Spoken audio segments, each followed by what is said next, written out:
Herkese merhaba, kanalıma hoş geldiniz. Bu videomda sizlerle elimde görmüş olduğunuz yakadan başlamalı V yaka hırka yapılışını paylaşacağım. Yapılışı gayet kolay. Daha önce de V yaka kazak çalışmıştık beraber. Bu sefer hırka yapmak istedim. Ben çok beğendim. Hem düğmeleriyle hem de fırfır görüntüsüyle çok hoş, romantik bir havası oldu. İpin rengine de çok uyumlu olduğunu düşünüyorum. Şimdi ipimden bahsedeceğim ama öncelikle bitmiş halinin ölçüsünden de bahsetmek istiyorum sizlere. Şu şekilde düzeltebildiğim kadarıyla ölçüm. Boyu ölçtüğümde yaklaşık 47 santim ölçüsünde. Buradaki boy tamamıyla tercih meselesi. Kendi boyunuza göre istediğiniz boyutta ayarlama yapabilirsiniz. Şimdi bu son V yaka noktasından itibaren ölçtüğümde ise 29 santim. Genişliğini ölçtüğümde ise yaklaşık 46 santim, ölçüsünde 38 beden için yapıyoruz. Kol uzunluğundan da bahsetmek istiyorum. Tamamıyla omuzdan itibaren ölçtüğümüzü şöyle bakıyorum. 56 santim. Genişliğini ölçtüğümde 16,5-17 santim ve kol altı noktasından itibaren ölçtüğümde ise 41 santim ölçüsünde. Dediğim gibi 38 beden için çalışıyoruz. Üzerimde duruşunu da başlangıçta sizlerle paylaşıyorum. Ayrıntılı bir şekilde video içerisinde bahsediyorum. Nasıl sayı ayarlama yaptığımı da gösteriyorum. Şablonu da paylaşıyor olacağım. Burada arttırmalar yaparak kendi vücut ölçünüze göre ayarlama yapabilirsiniz. Şimdi ipimden bahsetmem gerekirse ipim kilogram halinde satılıyor. Bir hayal hobiden temin ettim. Açıklama kısmına yazıyor olacağım. Kendileriyle Instagram üzerinden ya da WhatsApp üzerinden iletişime geçerek siparişinizi oluşturabilirsiniz. Karışım bir ip. Ben rengini çok beğendim. Ve modele de çok yakıştığını düşünüyorum. Dediğim gibi bakın tüylü bir yapısı var. Çok kalın bir ip değil. Orta kalınlıkta diyebiliriz. O yüzden çok severek kullandım. Örmesi de gayet kolay. Toplamda bu hırka için 300 gram kadar ip kullandım. 300 gram almanız yeterli olacak. Benimle birebir aynı ölçülerde çalışıyorsanız. Şimdi burada 4,5 milim şiş kullanarak başlangıcımı yaptım. Yakadan başlamalı bir hırka olduğu için misinalı şiş kullanıyoruz. Şişimde Knit Pro'ya ait bir şiş seti. Genelde soruyorsunuz. Açıklama kısmına linkini bırakıyorum. Tıklayıp inceleyebilirsiniz. Sadece kol lastik kısımlarında bir tık böyle toparlama yapsın istediğim için 3,75 kullandım.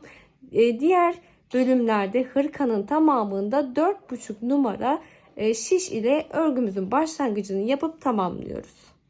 Şimdi yapılışına geçmeden önce videoyu beğenmeyi, yorum yapmayı ve kanalıma abone olmayı unutmayın lütfen.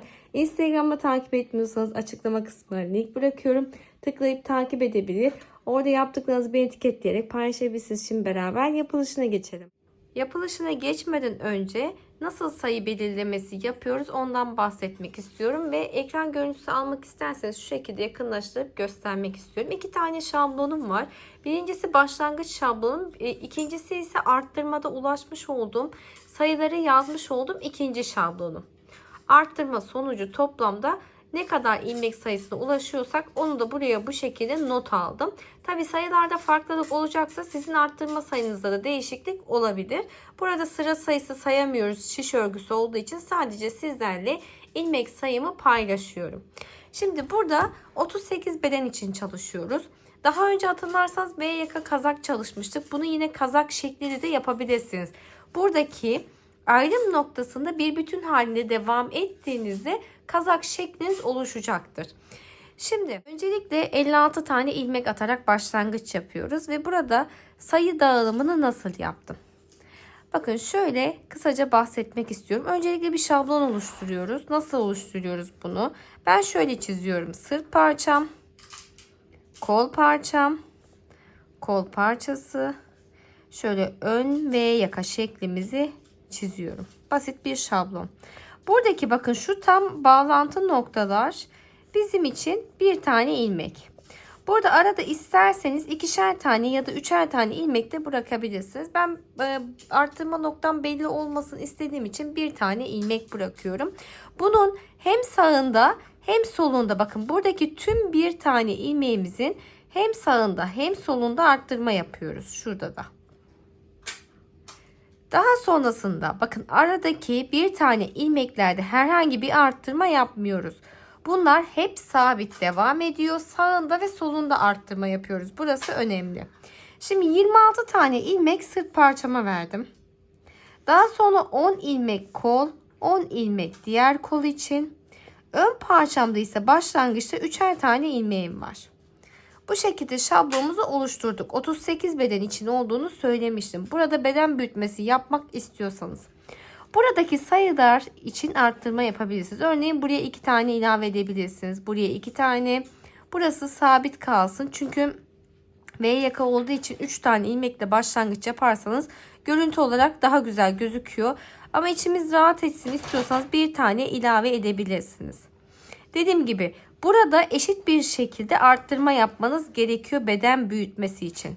Örneğin buradaki 2 tane ilmek ilave ettik, 2 tane ilmek ilave ettik şeklinde yaptıktan sonra toplam ilmek sayınız sizin beden sayınız. Buradaki ilmeklerin toplamı sizin beden sayınızı belirliyor. Bu şekilde başlangıcınızı sayınızı belirledikten sonra beraber başlangıcımızı yapalım. Şimdi yumaktan gelen İpimden belli bir miktarda ayrım yapıyorum. Burası da hala yumaktan gelen ipimiz. Benim başlangıç şeklim veya ilmek atma şeklim sizlere göre farklı olabilir. Bunun modelle herhangi bir ilgisi yok. Çünkü modelimiz önde düz ilmek, arkada ters ilmek şeklinde devam ediyor. Benim ilmek alma şeklim dediğim gibi sizlere göre farklı olabilir. Siz nasıl başlangıç yapmak istiyorsanız ya da nasıl ilmek alarak örüyorsanız o şekilde devam edebilirsiniz. Şimdi ipimin belli bir kısmını ayırdım. İlk kez yapanlar için nasıl başladığımı göstermek istiyorum. Çünkü çok basit bir şekilde başlangıç yapıyorum diyebiliriz. İpin ortasına bu şekilde parmağımı yerleştirdikten sonra şöyle bir halka oluşturuyorum. 2 tane gözüküyor ama bunu bir tane ilmek olarak kabul ediyoruz ve attım bir tane ilmeğimi. Şurası yumaktan gelen ipim. Parmağıma doladım. Burası ayırmış olduğum ipim. Ayırmış olduğum ipimi halka şeklinde yapıyorum ve parmağımdaki ipi şişe takıyorum. Ve buradaki ipimi çekip sıkılaştırdım.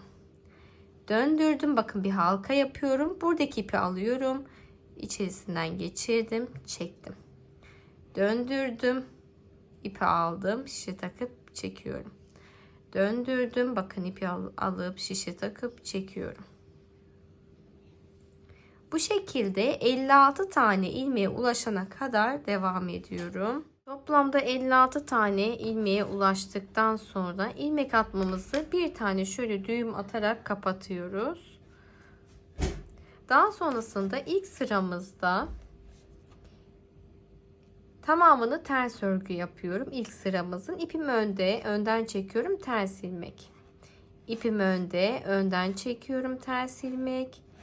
Ters ilmek şeklinde sıra sonuna kadar devam ediyoruz. Şimdi sıra sonundaki son ilmeğime geldiğimde ters örgümü yaparak sıramı tamamlıyorum. Şimdi örgümüzün diğer tarafına döndük. Bu sırada herhangi bir arttırma yapmıyoruz. Fakat ilmek belirleyiciler ile başlangıçta göstermiş olduğum şablondaki sayılarımızın ayrımını yapıyoruz. Başlangıçta İlk 3 tane ilmeğe ihtiyacım var. Düz ilmek olacak örgümüzün ön tarafında. İlk ilmeğimi örmeden aktardım. 2, 3 tane düz ilmek yaptım. Daha sonrasında bir tane ilmek belirleyicimi taktım. Arada ne demiştim? Bir tane ilmeğimiz olacak. Bir tane düz örgü. Yine ilmek belirleyici taktım. Çünkü bu bir tane ilmeğimizin sağ ve sol tarafında arttırma yaparak devam ediyoruz. Devamında şimdi kol parçamız için 10 tane düz ilmeğe ihtiyacım var. 1, 2, 3, 4, 5, 6, 7, 8, 9, 10. 10 tane ilmeğimi yaptıktan sonra ilmek belirleyicimi taktım. Arada bir tane düz ilmek. Daha sonra ikinci ilmek belirleyiciyi taktım.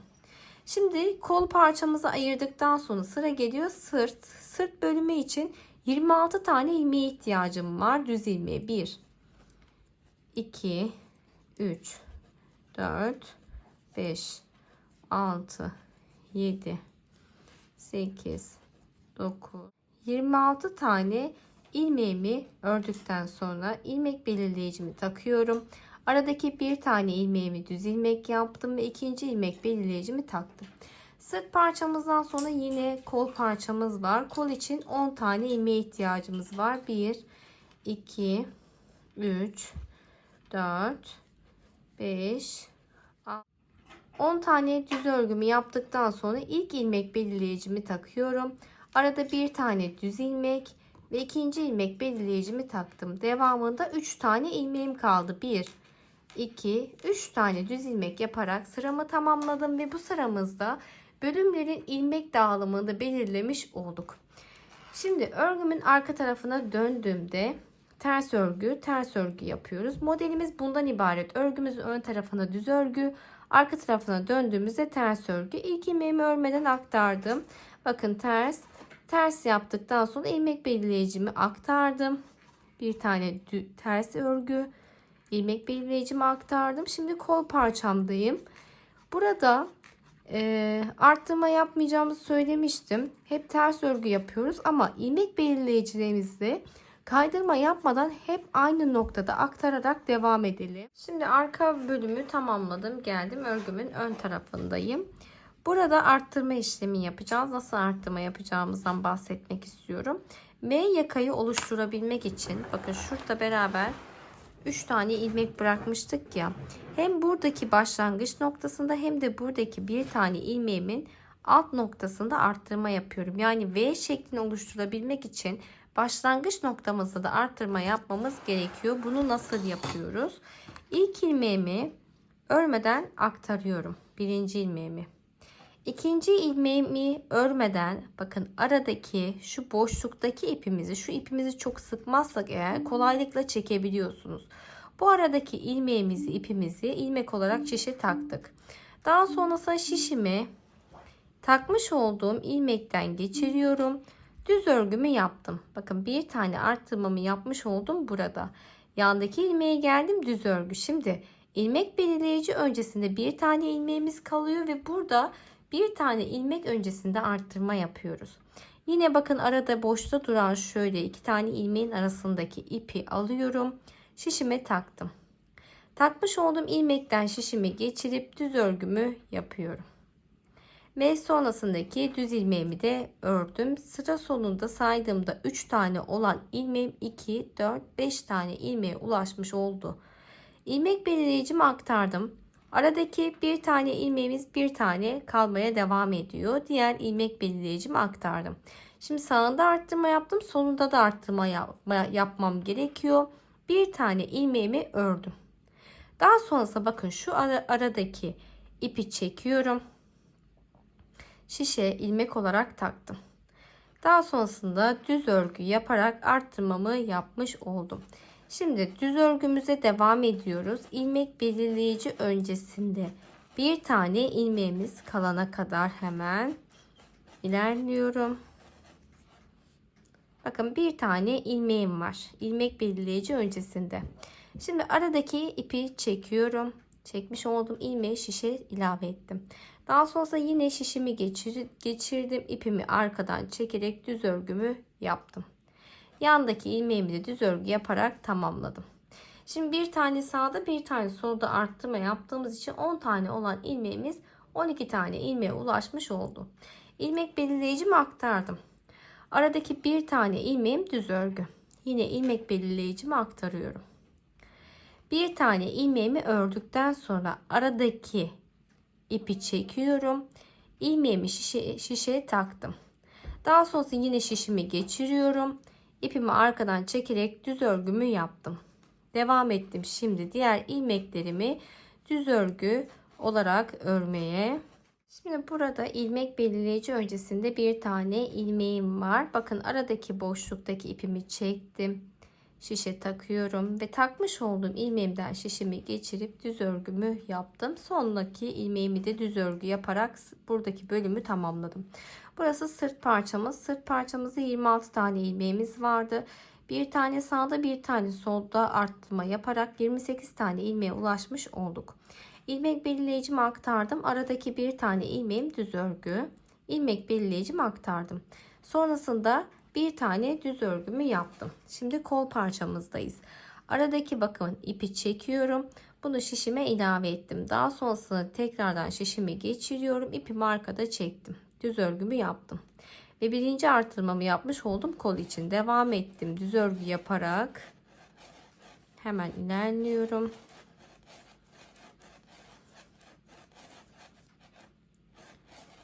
Bakın buradaki ilmek belirleyici öncesinde bir tane ilmeğim var. Aradaki boşluktan ipimi çektim. Şişe takıyorum. Takmış olduğum ilmeğimi düz örgü yaparak ördüm. Daha sonrasındaki ilmeği de düz örgü yaptım. İlmek belirleyicimi aktardım. Aradaki bir tane ilmeğimiz, bir tane ilmek belirleyicimi aktardım. Şimdi sonrasında bir tane ilmeğimi ördükten sonra bakın. Burada aradaki ipimi çekiyorum. Şişe taktım. Düz örgümü yapıyorum.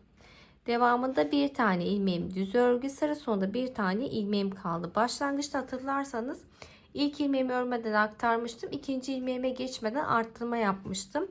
Burada da son ilmeğimize geçmeden arttırma yapmamız gerekiyor. Şimdi buradaki ilmeğimiz aradaki çok net gözükmüyor. Son ilmeğimiz olduğu için onu da bu şekilde çıkartıyorum. Esnetiyoruz. Mutlaka atlamamamız gerekiyor. Şişe taktım. Daha sonrasında düz örgümü yaptım ve sondaki ilmeğim de düz örgü. Ve saydığımda 3, 4, 5 tane ilmeğe ulaşmış oldum sıra sonunda. İlk arttırmamızı bu şekilde tamamladık. Şimdi örgümün diğer tarafına döndüğümde herhangi bir arttırma yapmıyoruz. Yine ilmek belirleyicilere dikkat ederek sıra sonuna kadar ters örgü yaparak devam ediyoruz. Şimdi örgümün ön tarafına döndüm. Ön tarafında arttırma yapıyoruz. Yine hem başlangıçta hem sonda yaparak V yaka kısmındaki arttırmayı unutmuyoruz. İlk ilmeğimi örmeden aktardım. İkinci ilmeğimle ilk ilmeğimin arasındaki boşluktan ipimi şöyle çekiyorum ve şişe takıyorum. Takmış olduğum ilmeği düz örgü yaparak aktardım. Devam ettim. 1, 2, 3 tane düz örgümü yaptım ve ilmek belirleyici öncesinde bir tane ilmeğim kaldı. Aradaki boşluktaki ipimi çıkardım. Şişe takıyorum ve düz örgü olarak ördüm. Yandaki son ilmeğimi de düz örgü yaparak bu yaka için ayırmış olduğumuz kısmı tamamlamış olduk ve saydığımda 3, 6, 7 tane ilmeğe ulaştık. İlmek belirleyicimi aktardım. Bir tane düz ilmek. İlmek belirleyicimi aktardım. Sonrasında bir tane düz ilmek. İkinci ilmeğimi örmeden aradan ipimi çıkartıyorum. Şişe taktım. Ve takmış olduğum ilmeğimi düz örgü yaptım. Ve devamında ilmek belirleyici öncesinde bir tane ilmek kalana kadar devam ediyorum. İlmek belirleyici öncesinde bir tane ilmeğim kaldı. Aradan hemen boşluktan ipimi çıkartıyorum. Şişe taktım. Takmış olduğum ilmekten şişimi geçirip düz örgümü yaptım ve devam ettim. Yandaki ilmekte düz örgü. Ve burada kol için olan kısmı tamamlamış olduk. Saydığımda 2, 4, 6, 8, 10, 12, 14 tane ilmeğe ulaşmış olduk. İlmek belirleyicimi aktardım. Aradaki bir tane ilmeğim düz örgü. Yine ilmek belirleyicimi aktardım. Şimdi sırt parçama geldim. Bir tane düz örgümü yaptım. İkinci ilmeğime geçmeden aradaki ilmeği çıkartıyorum. Şişe taktım. Hemen düz örgümü yaptım. Ve devam ediyorum düz örgüye. Sıra sonunda yani ilmek belirleyici öncesinde bir tane ilmeğim kalana kadar. İlmek belirleyici öncesinde bir tane ilmeğim kaldı. Aradaki boşluktaki ipimi aldım. Şişime takıyorum. Daha sonrasında düz örgü olarak ördüm. Devamındaki ilmeğim de düz örgü. Ve burada sırt parçamı tamamlamış oldum. İlmek belirleyicimi aktarıyorum. Bir tane düz örgümü yaptım. İlmek belirleyicimi aktardım. Devamında bir tane düz örgü. İkinci ilmeğe geçmeden aradaki ipimizi çıkartıyoruz ve şişimize taktık. Takmış olduğum ilmeği düz örgü yaptım. Ve devam ettim. Burası bizim kol parçamız. İlmek belirleyici öncesinde bir tane ilmeğim kaldı. Aradaki boşluktan ipimi çekiyorum ve bunu şişime taktım. Daha sonrasında düz örgü olarak ördüm. Devamındaki ilmeğim de düz örgü. Kol parçam için arttırma yaptım. Hem sağda hem solda 14 tane ilmeğe ulaşmış olduk bu sıramızda. İlmek belirleyicimi aktardım. Aradaki bir tane ilmeğim düz örgü. İlmek belirleyicimi aktardım. Bir tane düz örgümü yaptıktan sonra yaka için arttırma yapıyorum. Aradaki ilmeğimi çektim. Şişe takıyorum ve düz örgü olarak yaptım. Devam ettim. Bakın 1, 2, 3 tane düz örgü. Sıra sonunda son bir tane ilmeğim kaldı. Başlangıçtaki gibi arttırma yapacağız. Aradaki ipi şöyle esnetiyorum. Ve buradan ilmeği çıkartıp şişime taktım. Düz örgü ve düz örgü şeklinde sıramı tamamladım. Saydığımda 3, 6, 7 tane ilmeğe ulaşmış oldum yaka için. Başlangıçta da 7 tane ilmeğimiz vardı. Şimdi örgümün arka tarafına dönünce ters örgü yaparak sıramızı tamamlıyoruz. Ön tarafına geldiğimizde arttırmalar hep aynı şekilde devam ediyor. Bir tane ilmeğimi aktardıktan sonra arada arttırma yapıyorum. Daha sonra ilmek belirleyici öncesinde arttırma yapıyorum. Devamında ilmek belirleyicisinin hem sağında hem solunda arttırma yaparak devam ediyoruz. Buradaki sayımızla buradaki sayımızın eşit olması gerekiyor her zaman. Şimdi bu şekilde istediğiniz genişliğe, beden genişliğine ulaşana kadar arttırmaya devam edip geliyoruz.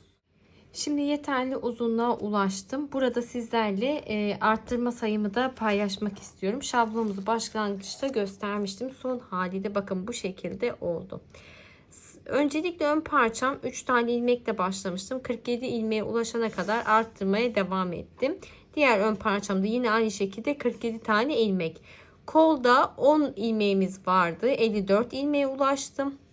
Sırt parçamda 26 ilmeğim vardı. 69 ilmeğe ulaştım. Yine buradaki bir tane ilmeklerimiz de aynı şekilde devam etti. Şöyle yaklaştırayım, ekran görüntüsü alabilirsiniz. Şimdi buradaki sayılar tamamıyla benim kendi vücut ölçüme göre ayarlamış olduğum sayılar. Bana soruyorsunuz arttırma kısmını nasıl yapalım diye. Burada mutlaka bakın misinalı şiş olduğu zaman üzerimize deneme yapabiliyoruz. Hatta ben misinam küçüktü, ilave ettim, uzatma yaptım. Bir deneme yaptım. Önü birleşiyor mu? Açıklığı iyi mi? Ya da sırt parçam oturuyor mu? İyi mi şeklinde bir ayarlama yaptım. Bir inceledim. Provasını yaptım. Ondan sonra benim için yeterli genişliğe ulaşmış oldum. Şimdi burada siz de istediğiniz genişliğe ulaştıktan sonra ne yapıyoruz? Kolun aktarımını yapacağız. Ben burada misinaya aktarım yapacağım. Bakın şu şekilde yedek misinalarım bulunduğu için buna aktarım yapacağım. Siz eğer de bu şekilde bir setiniz yok ise ipe aktarım yapabilirsiniz. Bu saatten sonra herhangi bir arttırma yapmıyoruz. Şimdi ilk ilmeğimi örmeden aktardım. İkinci ilmeğim düz ilmek. Önde her zaman düz ilmek olarak örme işlemi yapıyorduk. Burada kol için olan kısma kadar, yani ilmek belirleyicimin olduğu noktaya kadar hemen devam ediyorum. Şimdi ilmek belirleyicimin olduğu noktaya kadar geldim. Bakın burada son ilmeğimi de örme işlemi yaptıktan sonra aradaki bir tane ilmeğimi kol için kullanmayı düşünüyorum. Şimdi burada misinaya aktarım yapacağımı söylemiştim. İlk ilmeğimi şöyle aktardım. İlmek belirleyicimi çıkardım. Devamında kol için olan tüm ilmeklerimizin aktarımını bu şekilde yapıyoruz.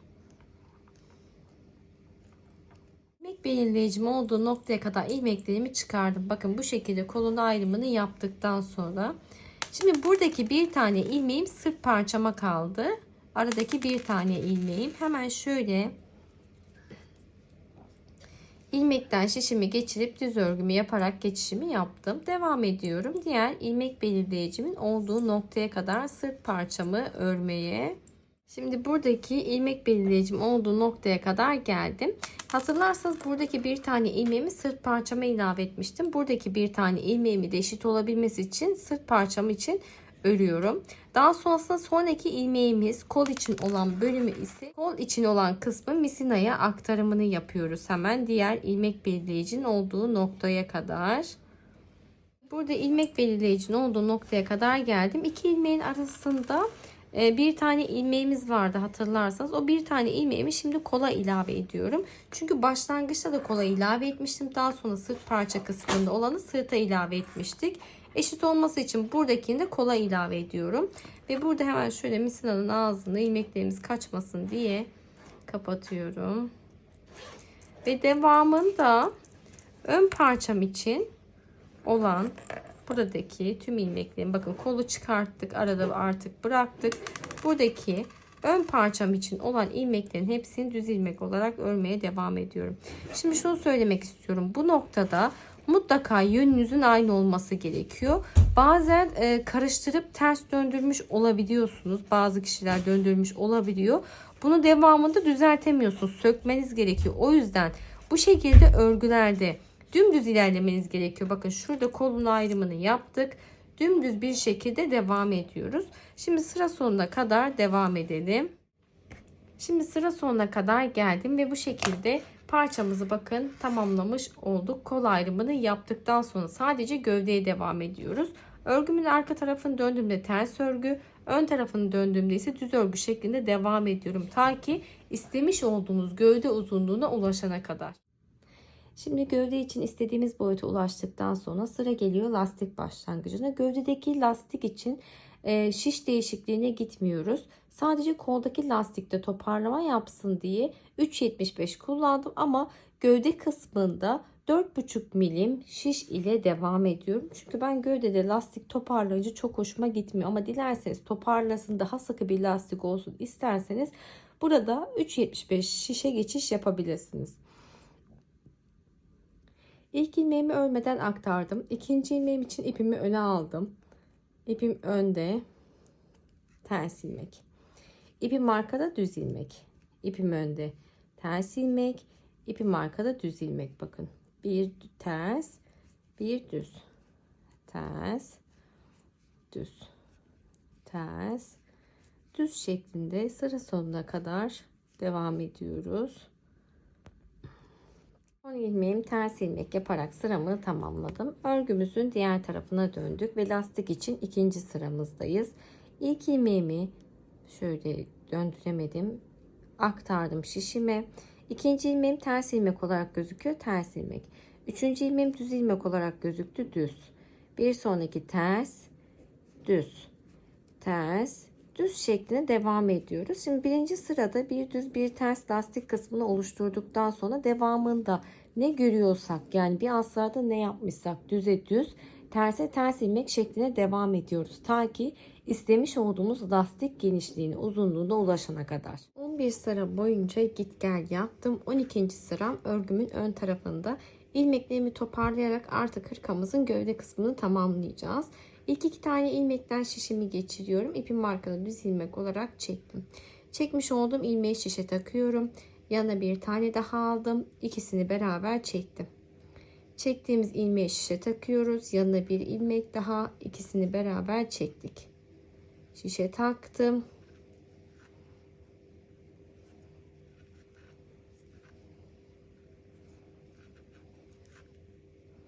Hep aynı şekilde devam ediyoruz. Ta ki şişimizde bir tane ilmeğimiz kalana kadar. Şimdi son bir tane ilmeğim kaldı ve bir tane zincir çekiyorum. İpimizi kesiyoruz. Artık hırkamızın gövdesini tamamlamış olduk.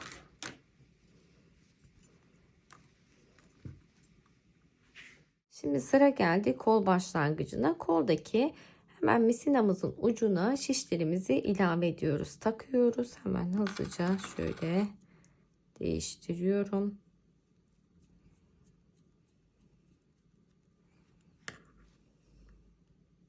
Buradaki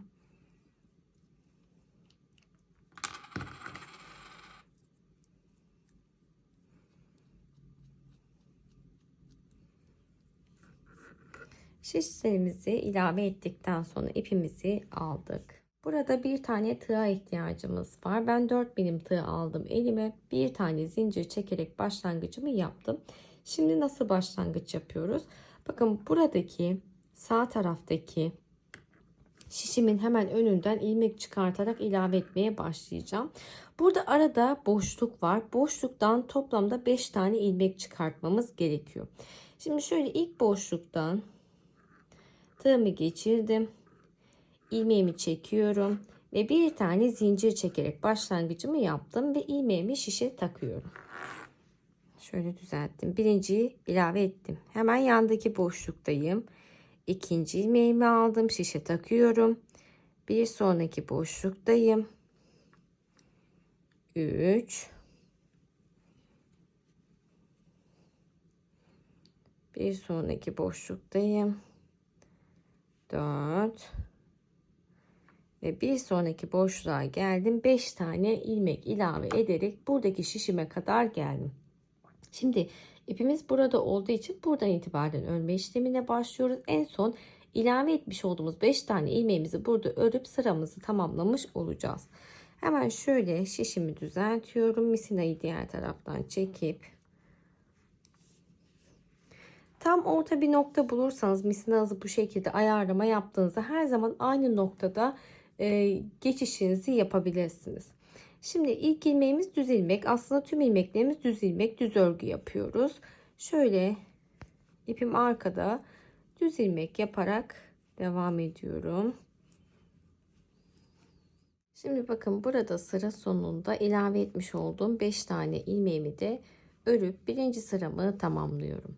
Daha sonrasında ikinci sıram için başlangıç yapıyoruz. Modelimiz düz ilmek olduğu için her zaman dönerek düz ilmek yapıyoruz.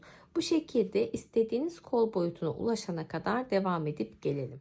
Şimdi burada kol için istediğim uzunluğa ulaştım. Sizlere fikir olması açısından hemen söylemek istiyorum. Kol altı noktasından itibaren ölçtüğümüzde yaklaşık 37 santim ölçüsünde kol uzunluğumuzu yapmış olduk.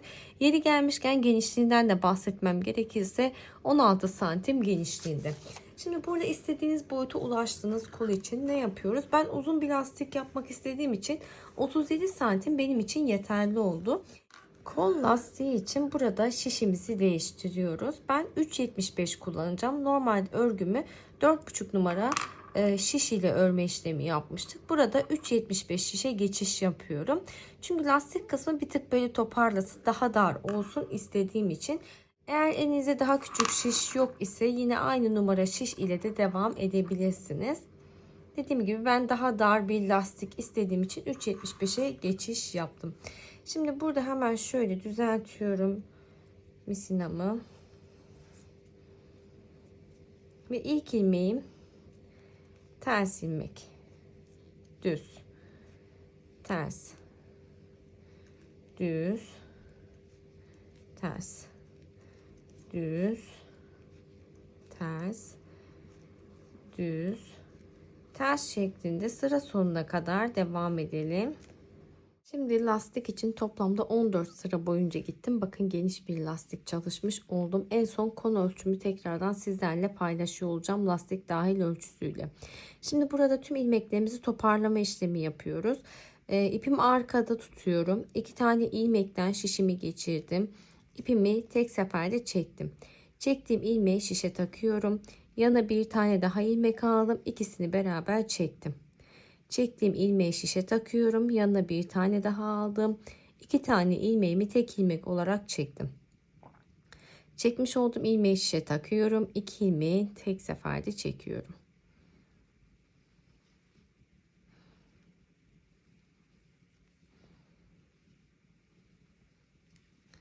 Bakın hep bu şekilde devam ediyor. Sıra sonunda şişimizde tek bir tane ilmeğimiz kalana kadar. Şişimde bir tane ilmeğim kaldı. Buradaki ilmeğimi şişimden çıkartıyorum. İlk eksiltme yapmış olduğum noktadan içeriye doğru şişimi geçirdim ve buradaki bırakmış olduğum ipimi şöyle içeriye çekiyorum. İç kısma çektikten sonra hemen bir tane zincir çekip ipimizi bir tık uzun kesiyoruz ki daha sonra gizleyebilmek için ve bakın burada da bu şekilde düzgün bir bitiş elde etmiş oluyoruz ve kol lastiğimizle beraber kolu da tamamlamış olduk. Şimdi şöyle uzunluk ölçümü hemen paylaşmak istiyorum. Kol altı noktasından itibaren ölçtüğümde yaklaşık 44 santim uzunluğunda kolu tamamlamış olduk. Buradaki lastik uzunluğum ise tahmini 7 santim kadar bir lastik örmüş olduk. Diğer kolu da aynı şekilde tamamlayıp geliyoruz. Şimdi size bahsettiğim gibi iki kolunu da tamamladım geldim. Kolları tamamladıktan sonra ön kısmına düğmelemesini yaptım ben. Düğmelemeyi nasıl yapıyorum? Kısaca bahsetmek istiyorum. Belirli göz kararı aralıklarla yaptım. Burada herhangi bir santim ölçüsü belirlemedim. Göz kararı bir ayarlama yaptım. Toplamda da 6 tane düğme kullandım. Hatırlarsanız boşluk açmamıştık. Çünkü ben bu şekilde bir düğmeleme yapmak istedim. Boşluktan tığınızı geçiriyorsunuz. Ben 8 tane zincir çektim. Buradaki düğme boyutunuza göre ayarlama yapmanız gerekiyor. Bu şekilde halkamı oluşturduktan sonra hemen karşısına düğmemi dikerek bakın bu şekilde oluşturmuş oldum. Bence görüntü olarak da gayet güzel gözüküyor. Dilerseniz örme işlemi esnasında boşluk oluşturursanız o şekilde düğme yapabilirsiniz. Şimdi sıra geldi yakaya. Yakayı beraber başlayalım istiyorum. Yaka için ne yapıyoruz? En son M yakanın bittiği noktadan düğmelemeye başlamıştım. Ve buradan da ilmek çıkartarak başlangıcımızı yapalım istiyorum. Burada bir tane tığa ihtiyacımız var. Şöyle fazla bırakıyorum ipimi. Bir tane zincir çektim. Bakın en üstteki boşluğumuzdan değil, bir altındaki ilmeklerin olduğu noktadan ilmek çıkartacağız. Şuradan tığımı geçiriyorum. İpimi içerisinden çektim ve bir tane zincir çekerek başlangıcımı yaptım. İlk ilmeğimi şişime ilave ettikten sonra şöyle bir tane de elimle döndürüp ilmek ilave ediyorum. Daha sonrasında yandaki ilmeğimdeyim. Şu an ipim tüylü olduğu için çok net göremiyorsunuz. İlmeğimi çıkartıp şişe takıyorum. Bakın en üstteki bu sıramızı bırakmış oluyoruz. Şişe taktıktan sonra, ilmek çıkarttıktan sonra şöyle parmağımla döndürdüm. İlmeğimi ilave ettim. Yandaki ilmeğe geldim. Şöyle alttan üste doğru tığımı geçiriyorum. İpimi çekip ilmeğimi ilave ettim. Bir sonraki ilmekteyim. İlmek ilave ediyorum elimle. Daha sonra yandaki ilmekteyim. Bakın en üstteki ilmeklerimize dokunmuyoruz. İlmeğimi ilave ettim. Şöyle üstten görüntümüz. Bir tane de bu şekilde parmağımla ilmek ilave ettim. Bir sonraki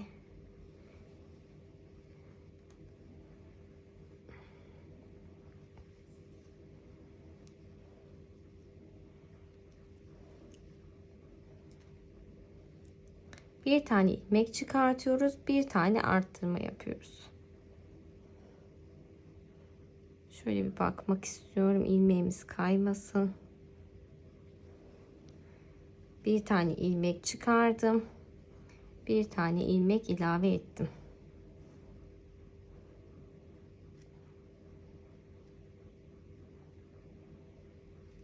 Bakın bu şekilde gördüğünüz her ilmekten, her boşluktan ilmek ilave ediyoruz.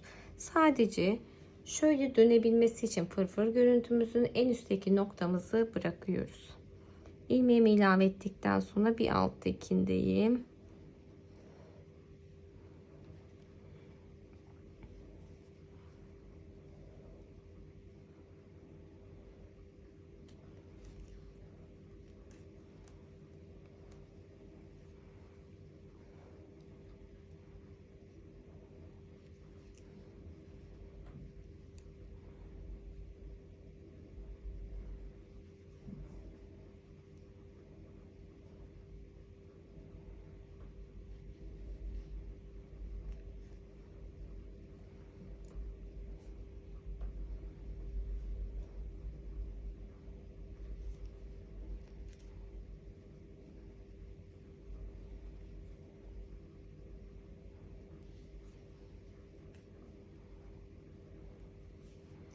Bu şekilde şu üst noktaya kadar devam edelim. Şimdi ense noktamıza kadar geldiğimizde bakın şu sıklığı da sizlere göstermek istiyorum. Hiç boşluk olmayacak şekilde ilmeklerimi çıkardım.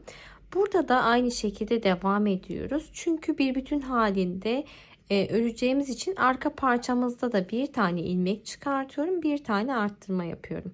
Ve yine en üstteki boşluktan değil, bir altındaki boşluktan bakın şu şekilde ilmek çıkarmaya devam ediyorum. Burada ilmeklerinizi çıkartırken bir tık zorluyor olabilir ama eliniz alışıyor. Her ilmeğin altından tığınızı geçirip ilmek ilave edebilirsiniz. Ve bu şekilde ilmeklerimi başlangıç noktama kadar toparlıyorum. Yani buradaki son noktama kadar. Şimdi size bahsettiğim gibi bakın buradaki düğme noktama kadar tüm ilmeklerimi toparladım. Şu an örgümüzün iç tarafındayız.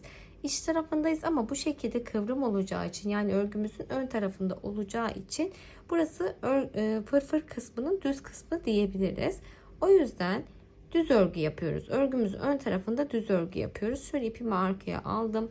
İlk ilmekten şişimi geçirip düz örgümü yaptım. Devamında tüm ilmeklerimi düz örgü yapıyorum. İlk sıramızda örgümüzün iç kısmında tüm ilmeklerimizi düz örgü yapıyoruz. Şu anda şişimde çok fazla ilmek oldu arttırmada yaptığım için. Daha sonrasında düz örgümüzü yaptıktan sonra sıramı tamamlayınca örgümüzün bu kısmına geldiğimizde, yani diğer kısmına geldiğimizde de ters örgü yapıyoruz. Düz örgü, arkaya geldiğimizde ters örgü yapıyoruz. Bu şekilde istediğiniz uzunluğa, genişliğe ulaşana kadar devam edip geliyoruz. Şimdi yaka için yeterli uzunluğa ulaştım ben. Sizlere bahsettiğim gibi git gel yaparak gayet güzel oldu. Buradaki uzunluk tamamıyla tercih meselesi, değişiklik gösterebilir. Ben ölçtüğümde 8,5 santim kadar bir örme işlemi yaptım. Şimdi burada ilmeklerimizi toparlayıp kesme işlemi yapıyoruz. Örgümün ön tarafındayım, yani düz ilmek yapmış olduğum noktadayım. 2 tane ilmekten şişimi geçirip tek seferde çektim. Çekmiş olduğum ilmeği şişe takıyorum. Yanına bir tane daha alıp ikisini beraber çektim. Çekmiş olduğum ilmeği şişe takıyorum. Yanına bir ilmek daha alıp beraber çekiyorum. Ve bakın bu şekilde sıra sonunda şişimizde bir tane ilmek kalana kadar toparlamaya devam ediyoruz. Sıra sonunda şişimde bir tane ilmeğim kaldı. Hemen şöyle bir tane zincir çekiyorum ve burada ipimizi artık kesiyoruz. Çünkü hırkamızın yakasını ve hırkamızı bu şekilde tamamlamış olduk. Hemen düzeltip göstermek istiyorum sizlere. Şöyle düzeltebildiğim kadarıyla.